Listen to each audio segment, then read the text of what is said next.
Ma'am क्या कर रही हो आप? क्या कर रही हो मतलब? इधर आओ। क्या है ये? अपने तिरंगे का अपमान। मैंने नहीं रखा इसे। हिंदुस्तानी फौजी की आंखें बाज से भी ज्यादा तेज होती है।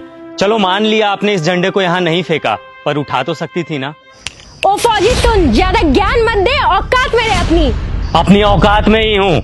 अगर मेरी आंखों के सामने कोई तिरंगे की बेइज्जती करेगा ना तो आंखें निकाल लूंगा मैं उसकी। क्या सिर्फ हम फौजी का ही कर्म है तिरंगे की हिफाजत? ये कोई ऐसी वैसी चीज है क्या? अपने देश की आन बान शान है ये, और तिरंगे की हिफाजत सिर्फ फौजी का कर्म नहीं बल्कि हर हिंदुस्तानी का फर्ज है। अरे जाना यार, टाइम मत खराब कर मेरा, बहुत देखे हैं तेरे जैसे। मेरे जैसे नहीं देखे होंगे। तूने एक लड़की को थप्पड़ मारा? लड़की को नहीं मारा, बल्कि बदतमीज लड़की को मारा।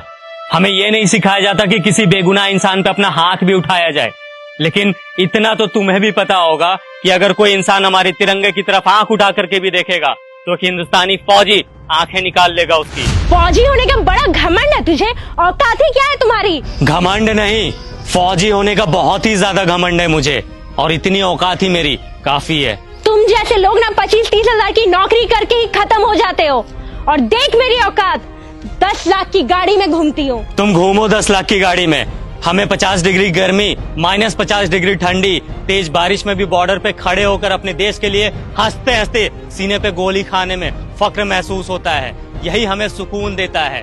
तुम क्या जानो असली देशभक्त होता क्या है? सुन, अब बहुत हो रहा है तेरा। तूने तो मुझे एक थप्पड़ मारा ना, मैंने तुझे 10 ना मरवाया ना तो मेरा भी नाम हनी नहीं। मेरी दीदी यहाँ की डीएम है, रुक अभी बुलवाती उसे। तू बस यहाँ से भागना मत। बिना डरे सीने पे गोली खाने वाले को थप्पड़ से डरा रही हो? फौजी हूँ, 1 इंच भी अपनी जगह से पीछे नहीं हटूंगा। जिसे बुलाना है बुला ले, मैं भी तो जरा देखूं उसे अपना देश प्रेम पहले दिखता है या फिर ये बहन। रुक, अभी समझ आ जाएगा।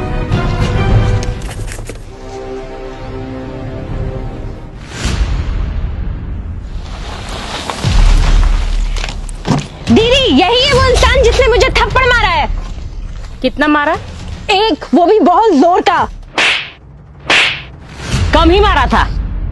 तुम एक फौजी के बारे में बुरा भला बोल रही हो, समझ में आता है ये कौन है? मैम सॉरी, बट शायद आपकी बहन कुछ ज्यादा ही मॉडर्न है। इसे तिरंगे की वैल्यू समझाने की जरूरत है। इसने ये तिरंगा इधर फेंका और जा रही थी। वो फट गया तो तू रख के क्या करती? अच्छा फट गया था, 1 मिनट मैम।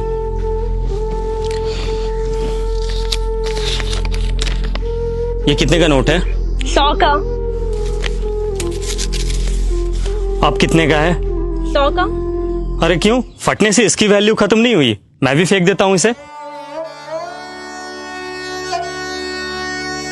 बड़े शर्म की बात है, एक नोट फट जाने के बाद भी अपनी वैल्यू नहीं खोता, चाहे वो 10, 20, 50, 100, 1000 कितने का भी हो। लेकिन हमारा तिरंगा जो अनमोल है वो फट जाने के बाद अपनी वैल्यू खो देता है। लोग इसे फेंक देते हैं। वाह। अब आपको कुछ बोलने की जरूरत नहीं है। आई एम सॉरी, मुझे सब समझ में आ गया है। अफसोस कि तुम्हें अब समझ आया, जबकि अपने तिरंगे की कद्र करना ये कोई समझाने की बात ही नहीं है। हम फौजी जब तुम लोगों की सुरक्षा में 20-20 किलो का वजन लेकर हमेशा खड़े रह सकते हैं, तो क्या तुम लोग एक तिरंगा नहीं संभाल सकते हम लोगों के लिए, अपने देश के लिए?